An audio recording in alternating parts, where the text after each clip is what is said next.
પાટણ અવારનવાર સમાચારોમાં ચમકતું રહે છે। આ અગાઉ પાટણ કોંગ્રેસની યાદવા સ્થળી માટે સમાચારોમાં આવ્યું હતું, તો હવે પાટણ સત્તાધારી પક્ષ ભારતીય જનતા પાર્ટીમાં યાદવા સ્થળી માટે સમાચારોમાં આવ્યું છે। પાટણ જિલ્લાની હારીજ પાલિકામાં સત્તાધારી બીજેપીમાં બળવાની સ્થિતિ બની છે। આ બળવાની સ્થિતિ સ્વદેશી મેળાના ઠરાવને લઈને થઈ છે। આ ઠરાવમાં ભારતીય જનતા પાર્ટીના મોટા ભાગના સદસ્યોએ સહી ના કરીને વિરોધ દર્શાવ્યો છે। તો આવો જાણીએ શું છે સમાચાર। નમસ્કાર, જમાવટ સાથે હું છું પાર્થ।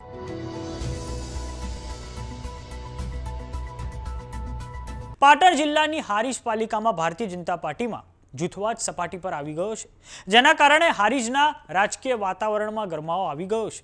આખી ઘટના એમ છે કે સ્વદેશી મેળાના ઠરાવમાં ભાજપના સદસ્યોએ સહી ન કરતા સ્થિતિ તંગ બની છે। 18 પૈકી 8 સભ્યોએ સ્વદેશી મેળાના પરિપત્રમાં સહી ના કરીને વિરોધ દર્શાવ્યો છે। વોર્ડ નંબર 2 ના ભાજપના સદસ્યોએ તો સહી કર્યા બાદ બળવો કર્યો હતો। બળવાખોરોએ પાલિકાની કચેરીમાં આવીને સહી પણ ભૂસી નાખી છે। આ માટે હારીજ પાલિકા દ્વારા નોટિસ પાઠવવામાં આવી છે અને બળવાખોરો સામે કાર્યવાહી કરવા પાલિકાના ઉપપ્રમુખે પણ માંગ કરી છે। તો આ માટે સ્વદેશી ઠરાવમાં સહી કરનાર બીજેપીના સદસ્યોની પ્રતિક્રિયા સામે આવી છે।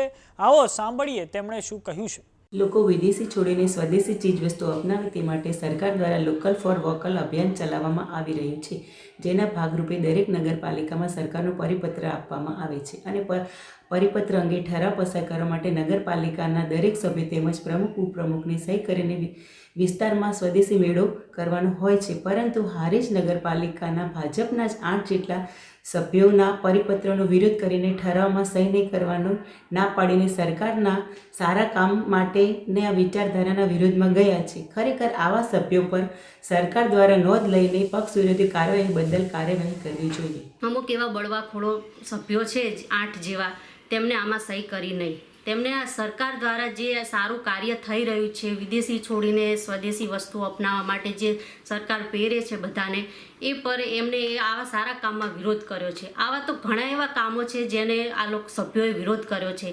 પક્ષના વિરોધમાં કેટલાય કામોમાં એમને આગળ પડીને કામો થવા નહીં દીધા, વિકાસ થવા નહીં દીધો ગામનો। એ માટે હું પક્ષને વિનંતી કરું છું કે આવા લોકો માટે તમે કોઈ કડક કાર્યવાહી કરો।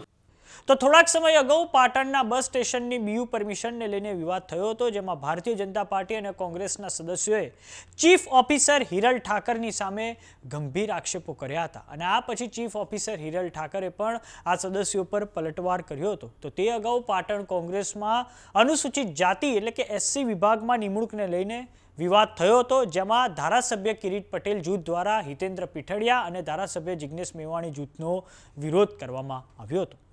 તો આ આગામી સમયમાં હવે સ્થાનિક સ્વરાજ્યની ચૂંટણીઓ છે, મહાનગરપાલિકા, નગરપાલિકા, જિલ્લા પંચાયત, તાલુકા પંચાયતોની ચૂંટણીઓ આવી રહી છે, ત્યારે દરેક પક્ષ માટે પોતાના ત્યાં જૂથવાદ પર અંકુશ મેળવવો સૌથી મોટો પડકાર રહેશે, કેમ કે આ સ્થાનિક સ્વરાજ્યની ચૂંટણીઓ એ સેમિફાઇનલ ગણાશે અને આ પછી 2027માં આવશે વિધાનસભાની ચૂંટણીઓ એટલે કે ફાઇનલ।